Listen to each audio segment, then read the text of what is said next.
One season, and we're here at the Bahrain Grand Prix. Joining me, I think he's the science teacher you always wished you had. He's called himself the technical crazy guy, somewhere in the middle, Fábrega. Yeah. Welcome along to Bahrain. Nice to meet you again, And it's great to see you. Pleasure. And today we are talking about the floor of the car. Do you remember this? Yes, porpoising. It very much dominated the headlines last year, a number of teams really suffering with it. Yeah. This year, for 2023, the FIA have raised the minimum floor height by 15 millimeters to try and minimize this porpoising. So far, from the few sessions we've had, it looks like it's certainly working. So the floor is where we start our technical talk here today. Yeah, and we're gonna see how the floor of the cars, what they do under the cars that we don't see, and why they take advantage of the speed to generate downforce, to generate a vacuum, a low pressure under the car that sucks the car against the floor. That creates the car to have more stability, to have more grip on track. But everything depends on physics, as always. There's not magic here. The engineers have studied and working a lot on physics. And part of the aerodynamics, physics, and whatever all the engineers are applying to the cars is coming thanks to this guy. Our friend here. Yeah. What a guy. Who is he? Tell us. Mr. Bernoulli. Mr. Bernoulli. He's a Swiss engineer, right? Yes. Okay. 18th century, so more than almost 300 years ago. He was playing already with the hydraulics and the fluids, and he did something like this. That is an equation that it means, well, it doesn't matter. A lot of numbers and letters, I have no idea what they mean. But at the end of the day, they do an equation saying that when you increase the speed of a fluid, let's say the air, the pressure goes down. We are creating a low pressure area. And when you are slowing down the speed of the air, the pressure goes up, goes back to where it was. But you see, we're gonna use this to do one thing. Okay.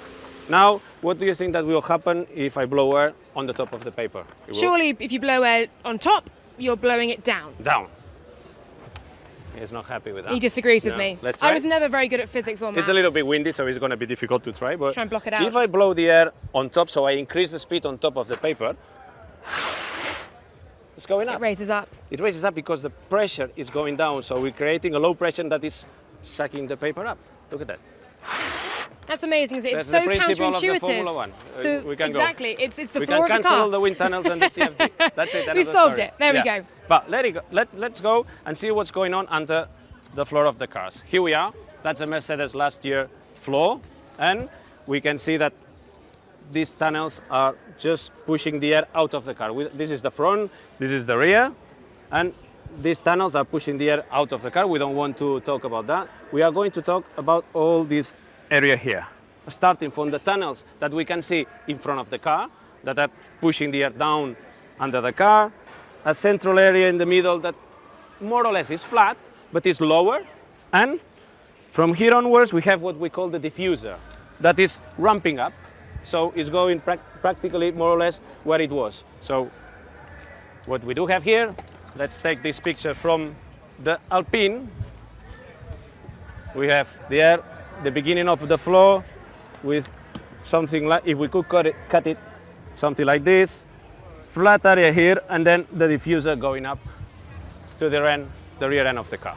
So brilliant. Okay. That's it. As you see, same size of my new toy. I'm always so impressed with your props. So the toys you bring along. We are not going to do a wind tunnel, but we are trying to demonstrate with a very simple thing how the increasing the speed of the air is generating downforce on the car. So this is a tunnel, it's completely closed, and I have put some anemometers like this, that is nothing else than a machine that is measuring the wind speed. So if I blow, you see? 1.9, 3.3, I see, yeah. I'm stronger, I'm going to the gym now, and I start feeling the difference. So you've had some good pre-season testing. Yeah, I've placed 3. And the start, when the tunnel is starting, in the middle, where we have the lower point of the floor, and in the diffuser. Okay, I have my blower, you remember my blower from last year. Very well. That's efficiency, we're keeping that for already 20 races. And what I create, this is like the wind tunnel to try to laminate the air. Because it's very difficult to repeat. I'm not sure if this will work, don't try at home.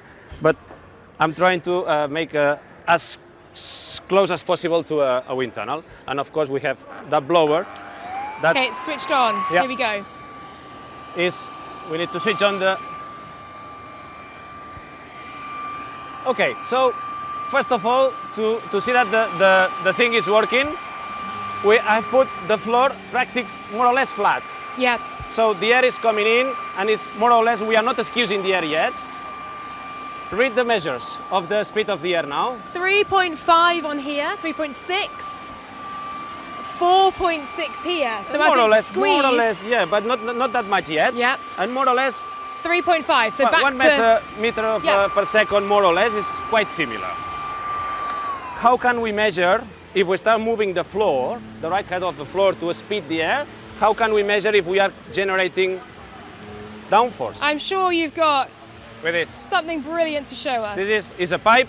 If I create a low downforce, if I suck in the ball going up. So, very easy. I have 3 different tubes. Okay, you can choose which one you prefer. For me to start, there's no trick here. Middle one. Middle Let's go one. for the middle.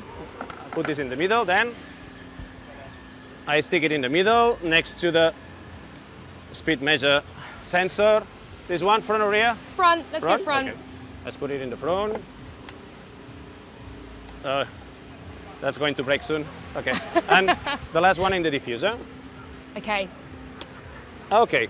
So now what we're going to do is to start playing with the right halves of the floor. Let's say that, not yet, don't press it yet.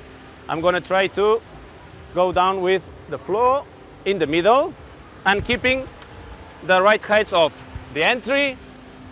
So The it's middle lower area here. is yeah. lowering, so we're excusing the air. And we have the expansion with the diffuser. Okay. We're rising up. And now let's see what we can get if we blow the air. Oh, the ball's moving up. Yeah. It's You see? literally being sucked up Yeah. from the bottom of the tube. And can you read the speeds if they increase? We have 5.5 here, 5.8 here, Yeah. and 4.1 We here. increased that This is that increased, far. yeah. Okay. So let's go a little bit more further on. So we're lowering it now even further. Lowering even more. Lowering even more the floor. So you see now we have put the central air a little bit lower, Yeah. and we see that Stopped. still creating the downforce Yes. because there's still the ball on top. But can you read the speeds now? We've got 9.3 here, 9.1, 2, and 5.8. So it's changing a bit. So we're Yes. increasing a lot the speed on the center of the floor. Yeah. And do you know what happens if we go even a little bit more further on? If we go up to the floor and try to recreate what it's called porpoising, what happens when we go even a little bit more lower?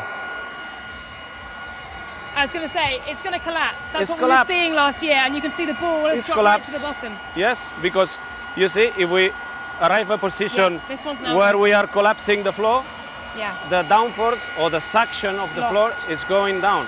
It's lost. So it means that the car will rise up because of the springs are pushing the car, and whenever we recover the right height of the floor, we have another time the suction. Okay. You see? The low pressure is Exactly. coming back. So it stays in the middle of the straight doing like this. And just 15 millimeters for this season is enough to minimize this porpoising, isn't it? Well, what the FIA has done is to try to rise up the edge of the floor and the throat of the diffuser, these areas, in order that when the teams reach, let me try to fix that, okay. When the teams reach the lower point of the car, there's a still gap Yes. to don't lose that downforce. And what they basically done, we're still having the ball on the top now, Yeah. we're still generating downforce, a little bit on the diffuser. Yes. The areas where you create more downforce is at the beginning of the flat area and the kick zone, that is where the downforce, when the diffuser starts. If we open a 15 millimeters gap here, we should see that the ball is going down. Dropped, yeah. What does it mean? That it's more difficult to seal completely the floor and generate this downforce. You see, the ball is going up because there is a lot of air going in and we are disrupting the proper work of the diffuser. But do you know how the teams are trying to arrange and to make up this negative effect for the downforce? With vortex. They are trying to seal the flow with vortex. Before that, you know, in the 80s, they put the skirts to seal the diffuser and the flow. So what they do is they take air here, they take more air, and they generate vortices around the downforce areas, like something like this, to keep the downforce again. You see, a vortex that can seal completely the diffuser and the flow. They blow air here. It is a brilliant and they have representation of it. It's going down. Okay. Sometimes works, sometimes don't. Well, here it is. No, that's brilliant. You can literally see downforce ground effect in action and understand, of course, why the FIA have raised that minimum floor height by 15 millimeters. It eradicates porpoising and it allows teams to find other ways to generate that speed and performance. You see the diffuser? It changed a lot. Okay, it's going there now. You could play around with this all day, couldn't you? Don't try at home. Don't try this at home. Sorry, Mr. Bernoulli.